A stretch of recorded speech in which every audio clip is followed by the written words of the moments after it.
India की सबसे पुरानी mountain range Aravalli. Range most people do not notice at all, but one that protects Delhi and its neighboring regions every single day. आज लोग गुस्से में हैं, एक्सपर्ट्स वार्निंग दे रहे हैं, प्रोटेस्ट हो रहे हैं, पर ऑफिशियल रिकॉर्ड्स बोल रहे हैं अरावली प्रोटेक्टेड है। और यहीं से एक अनकंफर्टेबल गैप शुरू होता है, क्योंकि अगर अरावली प्रोटेक्टेड है तो फिर दिल्ली की हवा हर साल खराब क्यों हो रही है? अगर अरावली सेफ है तो फिर गुरुग्राम जैसे शहरों में पानी जमीन के नीचे क्यों भाग रहा है? और अगर सब कुछ लीगली ठीक है तो फिर 30 से ज़्यादा पहाड़ ऑलरेडी गायब कैसे हो चुके हैं? अब मैं ये नहीं बोल रहा हूँ कि ये सब सिर्फ अरावली की वजह से हो रहा है, पर मैं ये ज़रूर दिखाऊंगा कि अरावली का रोल हम जितना समझते हैं उससे काफ़ी ज़्यादा है।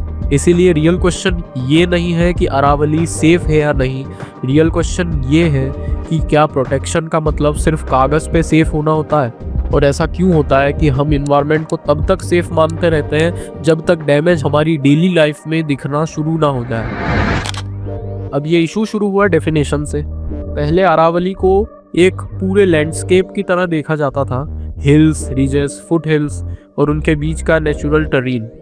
नई अप्रोच में फोकस थोड़ा नैरो हो गया है। अब एम्फेसिस ज़्यादा है सिर्फ उन एरियाज पे जो स्पेसिफिक क्राइटेरिया मीट करते हैं, जैसे हाइट, कंटिन्यूटी और मैपिंग स्टैंडर्ड्स।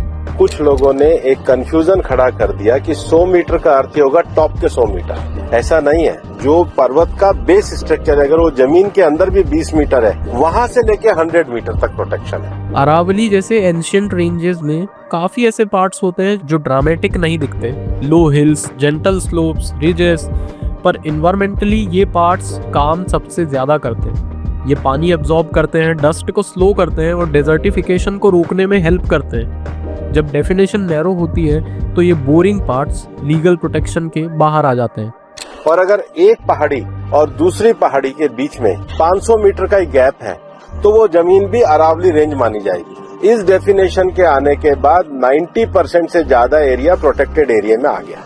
यहीं से एक्टिविस्ट का कंसर्न आता है। उनका कहना है पेपर पे प्रोटेक्शन बढ़ सकती है पर ग्राउंड पे बफर कम हो जाता है।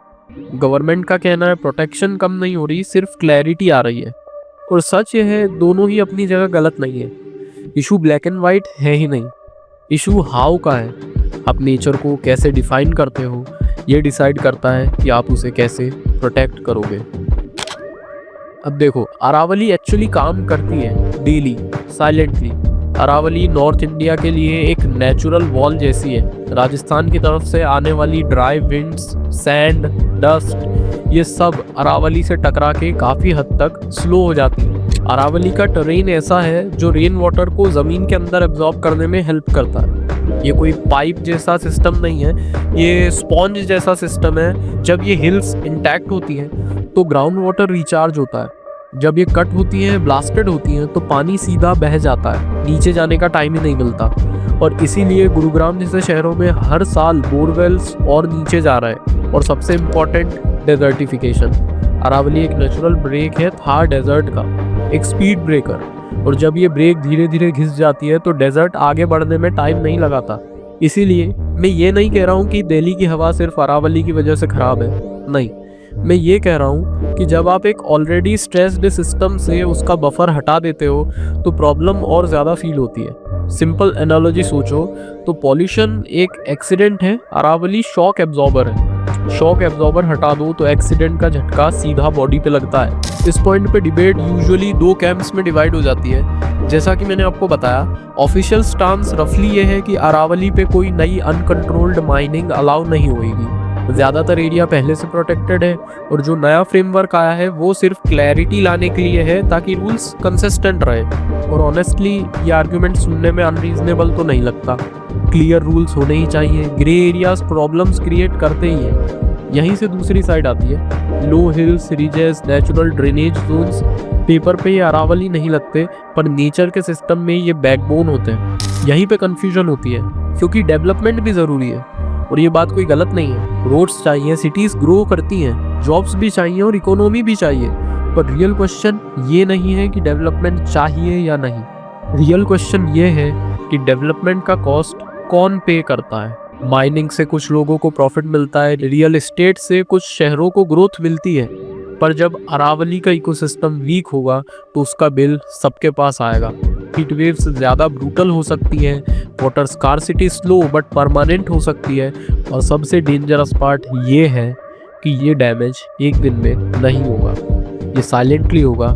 इसीलिए जब कोई बोले कि अभी तो डेवलपमेंट छोटा सा ही है, तो ये लाइन हार्मलेस हो सकती है, पर नेचर छोटे बड़े का हिसाब नहीं रखती। उसके लिए सिर्फ प्रेशर होता है, और प्रेशर अक्यूमुलेट होता रहता है, एक प्रोजेक्ट फिर दूसरा फिर तीसरा, और जब सिस्टम कोलैप्स करता है तो कोई एक प्रोजेक्ट जिम्मेदार नहीं होता। इसीलिए अरावली का डिबेट जॉब्स वर्सेस जंगल का डिबेट नहीं है, ये डिबेट है short term benefit versus long term survival का।